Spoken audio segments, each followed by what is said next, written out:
Hello world, welcome to a channel update. I was going to go into Trumbull Valley and do season 3.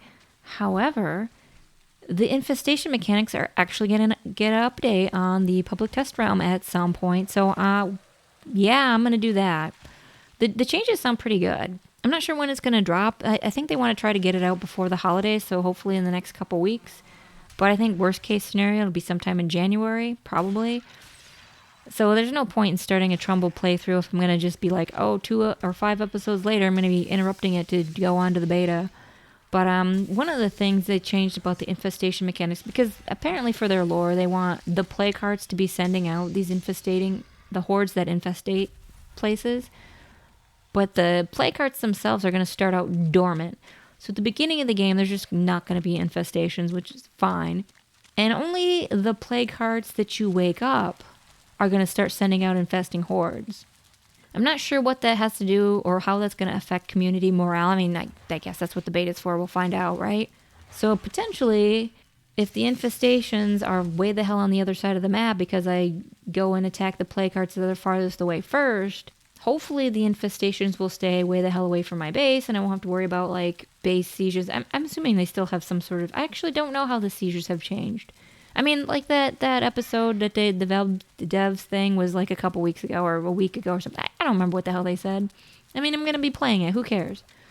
So that's interesting. I like the idea of the play cards being dormant until I wake them up, just so I don't have to deal with the stupid infestations, because infestations are just stupid and annoying. I mean, I sure as hell don't... Like, it's so hard to pay attention to that shit on Lethal, because you get a lot of other problems. Anyway... Hopefully, because I'm just going to pick 3 random idiots and probably going to go to Drucker. I like Drucker. Like at the beginning of the game in a new lethal community, everyone is such a giant whiny baby, and if not having infestations makes them less annoying, that'll be great. Because if I have to have a bunch of whiny babies at the beginning of a playthrough again, someone's having an accident. Maybe they're just going to have an accident inside of Plague territory. I don't know, but it's going to happen. Some whiny crybaby's just going to have an unfortunate accident. There might be lots of tombstones in the background. You know what? Sacrifices have to be made for my happiness. I'm just saying. That's the way it's going to be. But that would be nice to have my community be... You would think that people wouldn't be such giant crybabies at this point, because hasn't it been at least a year or several at this point in State of Decay 2? Like, or 10 or 5? I don't know. You'd think people would have sucked it up and dealt with it. It's like, okay... It's a zombie apocalypse. That kind of blows. But you know what? We're going to deal with it anyway, because why the hell not? Maybe they can rebuild civilization. I don't know. I mean, I'll probably be dead if we ever had a real zombie apocalypse. I live in a city. There's like over 150,000 people here. I'm like going to be a zombie lunch or be a zombie myself. So if I'm a zombie, you have permission to take all my stuff. If you can get past all the other zombies. I wouldn't risk it. Just don't come to the city. What am I going to do in the meantime? Oh, yeah, there's not going to be a Thursday video anyway. A couple of reasons. One, my ISP is doing maintenance today for you if you're watching this on Tuesday. And last time my ISP did maintenance for upgrades, 2 months of shitty internet. That was that. I mean, I don't really have a choice. We don't have 5G in the area yet, and we don't have the Starlink. And, well, I guess I could go with AT&T, but their speeds were pretty abysmal, so I don't really have faith that their service is actually going to be better. So I guess I have to stick with Cox. That's right, Cox. That's the name of my ISP. It's such a fitting name, right? But I'm expecting they're going to do upgrades, and it's going to be a disaster. So I'm just going to not for a video on Thursday. Plus, it's the Steam Awards, Game Awards, whatever. Steam is giving away a bunch of Steam Decks. You know who's going to be watching the Steam Awards? Freaking everybody, because I'm going to watch them. I want to transit a free Steam Deck. I mean, shit, why not? I mean, I probably won't win one, but I'll suffer through their stupid show just for the chance anyway. Who knows? Maybe they'll announce the Elden Ring DLC or Armored Core, or maybe there'll be something about Starfield. I mean, those are the only things I'm really interested in terms of big games.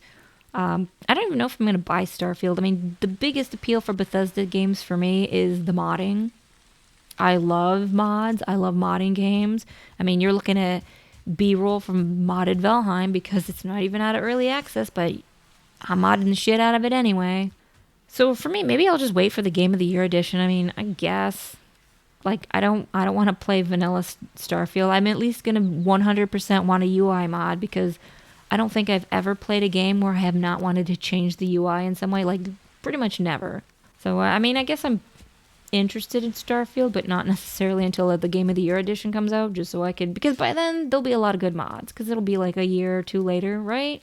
But the Armored Core game and Elden Ring DLC, it's going to be probably good. I mean, From Software hasn't dipped into the cash shop infused bullshit yet, so that's nice. I mean, it's just, that's why I'm not excited about any of the big games anymore from the bigger studios.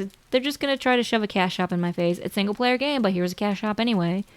And you know they make the game less fun to shove you into the cash shop. It's like, you got, what, $60, $70 from me?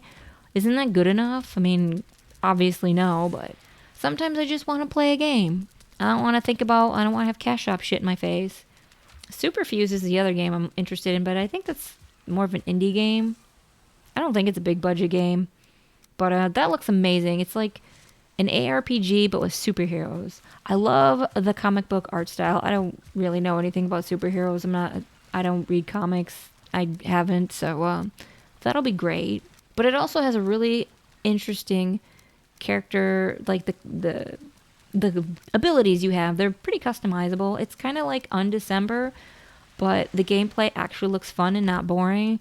And the developers, I think, as far as I know, there's no cash shop, so the developers are just not going to make getting the abilities you want the way you want them horribly grindy to shove you into the cash shop.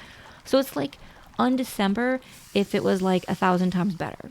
That's basically what Superfuse looks like to me. So that'll be interesting. It comes out in early access like the 31st of January. I don't know how much it's going to cost. I don't know if they've said yet. Maybe that'll be at the Game Awards. That'll be something to watch. But I suspect it's going to be a whole bunch of crap that I don't give a shit about. That's what the Game Awards is going to be, except for, potential Steam Deck. I was asked about Kenshin. I think at least maybe a couple people have. But I originally totally wrote that game off as like, when it came out of early access, as just, oh, survival game. Never mind. I don't like survival games. A lot of developers want to have you pay attention to all this micromanaging bullshit. Just, no thank you. But, well, one, Kenshin has mods. I love mods. So even if there was annoying survival mechanics, mods will fix that. And there's apparently, it looks like there's a lot of character customization, which is appealing. Or, you can make whatever sadness and failure type of character you want. Or, you'll just, someone will beat you up and you start off as a big old loser, which, sure. And then you could just develop your character into whatever sadness and failure you want. It's like, that sounds fun. And you could just put food in the backpack, so your character will just automatically eat it that way. It's like, that's great. But, mostly mods. I love mods.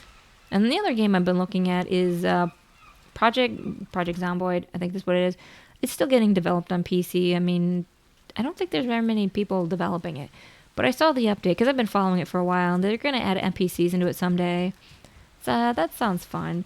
I mean, as far as I can tell, Project Zomboid is basically a entertaining death simulator. You're gonna die. You're gonna turn into a zombie, and the point is to do whatever dumb things you can in the meantime. So yeah, just make a whole bunch of random characters and fill them in a house or something, and die in entertaining ways.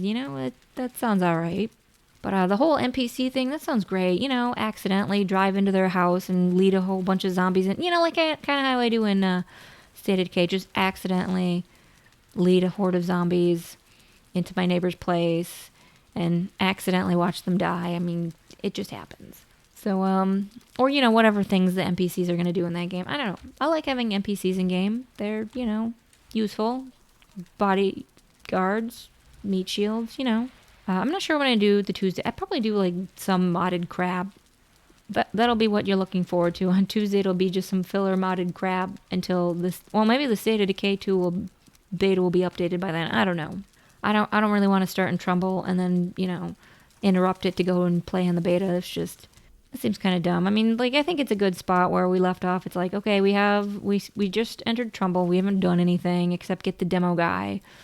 And then, I'll probably think about moving bases as soon as I possibly can. I can't build anything. So after I stopped recording, I took all of the stupid material bags and I put them into cars. And I got more cars to put more bags of crap in them. And then I put a bag of materials on like every single community member's bag. So there's like, and then I still had to like push some of them through the parts shredder thing. Like there's just like, you can't build anything in that facility. I mean, I like if you're just starting out on the Trumbull map, that's a great base. Or if you just want the free demo person and you're just going to like, with an established community and you're just going to hop to another base right away, it's fine. But like, you can't really spend much time in there if you have an established community, because like you'll have like absolute ass piles of materials. And I wasn't even in the Whitney Field base before I moved, so like I'd have so many more materials. It would be insane. Anyway, whenever they drop that beta update, I'll start doing episodes for it. And in the meantime, it'll just be whatever random crap. So yeah, see you Tuesday. Bye.